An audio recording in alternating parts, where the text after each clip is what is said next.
Недавно в свет вышла книга под названием «Бои без правил». Ее автор Игорь Попов под творческим псевдонимом Тургун. В этой книге собраны все эксклюзивные и детальные подробности и лихих 90-х, и работы в спецназе, и то, как сам автор отбывал срок, но, разумеется, все не без художественного вымысла. Шорох вокруг этой книги продолжается до сих пор, поэтому мы не могли просто это упустить из внимания и не пригласить автора этой книги к нам в студию. С чего ты решил написать книгу? Ну, у тебя разные совершенно были такие, мне кажется, такие серьезные, такие, да, очень социальные статусы, да, там ты был работал в спецназе, да, ну, был в армии, там служил, там, да. Вот мне еще момент, кстати, понравился, как в армии ты описываешь, там, как друг другу ребята бреют голову, да, то есть, ну, как для нас девушек, да, которые ничего не знают, что там происходит, как бы тоже приоткрытая завеса, да, вот это. Вот, а ты потом работал в милиции, ты был там членом, да, ОПГ, там, преступником, да? Ну да, человеком, приступившим закон, будем так говорить. Ну да, очень деликатно сказал, конечно. А потом ты был спортсменом, и сейчас неожиданно вдруг писатель. С чего вдруг? Бумага все стерпит, да, как говорил Булгаков, да? То есть что? Нет. Какую цель ты основную преследовал? Я понимаю, что не заработать, да, потому что, ну, это первый творческий опыт. Да, в первую очередь я написал книгу, почему? Потому что человек со временем осознает, что жизнь превращается как бы, ну, например, на мне же как бы этот клише, да, поставили. Вот бывший спортсмен, бандит, там, человек отсидевший, и все, у него за душой ничего святого не может быть. Ну, можно сказать даже крик души, да, что вот не рождаются люди, да, преступниками. Раскольников Родион же он не родился этим. Его довели. Да, видишь, жизнь его тоже довела. Ну, примерно, может быть, я хотел вот показать, что человек в жизни, он не рождается именно преступником, а вот какие-то чувства у человека присутствуют все равно. Почему ваши книги отказались книгу вообще распространять частные книжные магазины? Они спрашивали сразу, на каком языке она вышла. На русском или на якутском? Ну, на русском.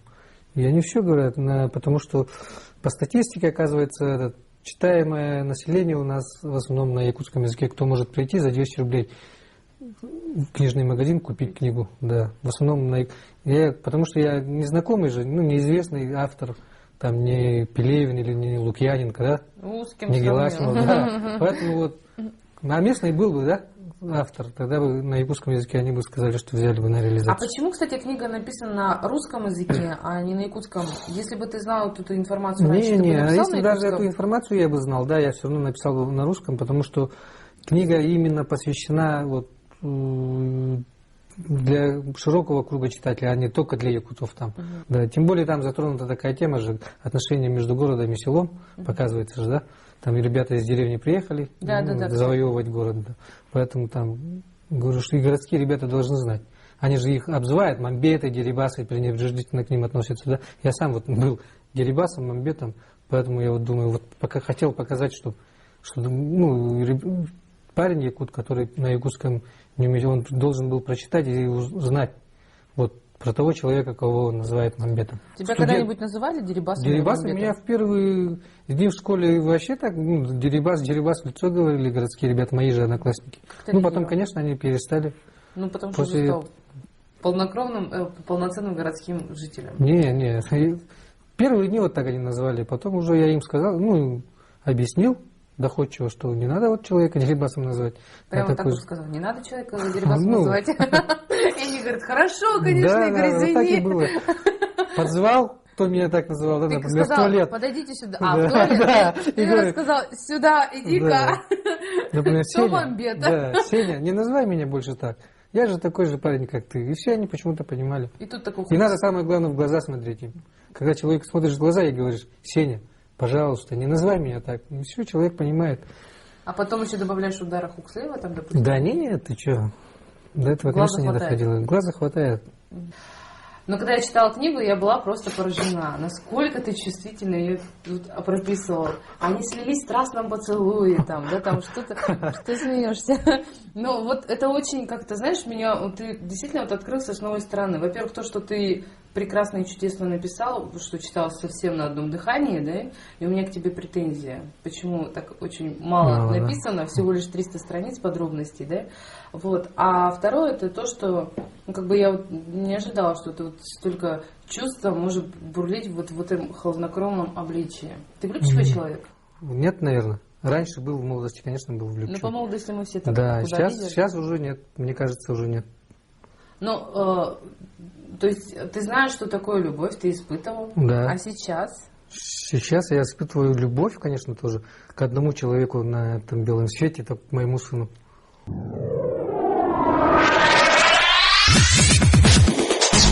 По-моему, это одна из первых книг, да, в которой расписаны все подробности лихих 90-х, так называемых, да? Не одна из первых, потому что я мельком читал раньше, тоже здесь кто-то писал, кажется, вот на такие темы, но согласен с тем, что да, более подробнее и более, как сказать, объемнее, вот, да, мне кажется, да.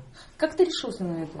Решился на это... Это вообще как бы получается такая завеса, все кого ты не спрашиваешь, как бы кто вот оттуда, да, то есть лично у меня создается впечатление, что они наоборот стараются это как-то закрывать, скрывать. Что это у них табу, да? Что это ничего такого не было, да. А ты тут вот все просто вытаскиваешь, да? Сказал. Как ты вывозили вы там человека там за город, да, там как ты прямо, что тебе там описывают, ты описываешь, что человек как душил ремнем, и как душить учили во время армии, да? То есть, как будто вот эти подробности сейчас у меня всплывают, там еще очень много, да, всего. Ты титульный лист открываешь же? Ну. Там что написано? Не помню, то есть, а что там написано? Что там написано? Художественное издание же это. Значит, художественный вымысел же там присутствует все-таки. Естественно. Этим все сказано же. Нет, реальное, конечно, основанное на реальных событиях, но как я решился это все высказать и рассказать, дать, Да. Потому что меня уже осудил суд за мои деяния, за преступления, которые я совершал, да, меня суд уже осудил, общество меня осудило, люди меня осудили, родные, близкие, друзья, да, там, и я не вижу в том, что я вот сейчас написал какое-то, я запретное, там, глаза открыл людям, вот, я не вижу в этом такого, что... Нет, конечно, утолил жажду. А когда тебя люди вот все осуждали, там, родственники, каково это? Ты как-то, насколько это на тебя влияло? Родственники меня, если даже осуждали, они мне не выказывали это. Потому что родственники, на то они и родственники, родные люди, чтобы тебе помогать в трудные минуты. И я ощутил, что в трудные минуты мне помогали они. Искренне помогали вот родственники и пару друзей только. Ты можешь похвастаться тем, что у тебя есть настоящие истинные друзья, на которых ты можешь рассчитывать точно так же, как они на тебя. Потому что, прочитав книгу, я поняла, что, убедилась, да, что ты действительно человек, который подорвется в любое время дня и ночи ради своего друга. Что дружба для тебя это не пустое место. Естественно, честно. Честно, вот я много думал в последнее время над этим вопросом. Есть ли у меня, оказывается, друг? Я вот тоже задумалась. Да, Ты, наверное, сошелся на том мнении, что в основном у тебя просто хорошие знакомые. Да, чем больше познаешь людей, тем больше нравятся собаки, а? Кстати, о собаках. Я читала тоже, опять-таки, у тебя в книге написано о том, как ты забил, там, по-моему, тебе было в 6 классе, по-моему, ты учился, да? Ты забил на смерть собаку, которая случайно там, подкралась к твоему дедушке, и вот после этого дедушка твой слег, как бы от неожиданности она там его испугала, да? То есть В жизни реально было, но в тот момент я был как бы подростком же, да? И когда человек теряет самого близкого человека, я думаю, это стрессовое состояние, и поступки у тебя неадекватные. Сейчас бы я, например, так уже бы не поступил бы, например, да? Мне кажется так. Сейчас вообще кем ты являешься тут официально? Писатель — это творчество, это чудесно, это замечательно. Сейчас официально я как бы один из учредителей спортивного клуба «Уранхай», который занимается единоборствами в муай-тай и бои без правил. Официально числюсь в спортивном клубе «Уранхай». Но на этом же не заработаешь. Конечно, нет, на этом спорт. А на что ты живешь? Чем ты зарабатываешь себе на хлеб с маслом? С икрой красной? Тем, что продаю книги свои. На 500 экземпляров по сколько рублей? По 200. За 200 рублей. Самому же смешно. Но мне хватает, пока я не жалуюсь. Чему будет посвящена твоя вторая книга? «Бои без правил», часть вторая, да, или как? Специально для тебя я хочу написать продолжение. Для меня? Нет, Боже! просто сейчас Не ты первая, который, человек, который, прочитав книгу, говорит, продолжение, вот все говорят. Это хочется читать дальше? Вторую книгу я хочу на историческую тему именно написать. Потому что в последнее время я что-то рок же есть у человека, судьба, рок. Судьбой, это громкие слова какие-то я сейчас говорю, да, что-то я должен сделать хорошее. Вот я не считаю, что вот сейчас вот первая книга моя «Без правил» это то, что, это же было импульсивно, да, вот я написал. На эмоциях там импульсивно. А вот вторую книгу, а писатели же профессиональные, почему они становятся профессиональными? Они уже осознанно уже сюжет какой-то подбирают и пишут под какую-то тему, под какую-то историю, чтобы там был какой-то смысл воспитательный или еще что-нибудь, там этические нормы. Там. Вот вторую книгу я сейчас именно так хочу написать, потому что сейчас жизнь у нас, мне кажется, что все сложнее и сложнее, труднее, да, и хуже становится. Поэтому именно у нас в Якутии, в Республике Саха, может во всем мире лучше становится жизнь.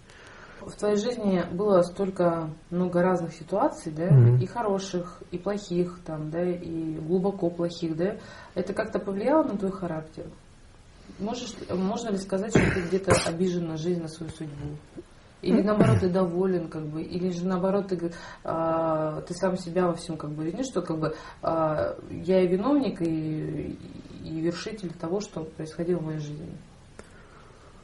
Не обижен, не считаю, что именно. Конечно, сейчас, в данное время, я уже думаю, что так предначертано судьбой у каждого человека. Вот какая у тебя судьба, твой рок, да?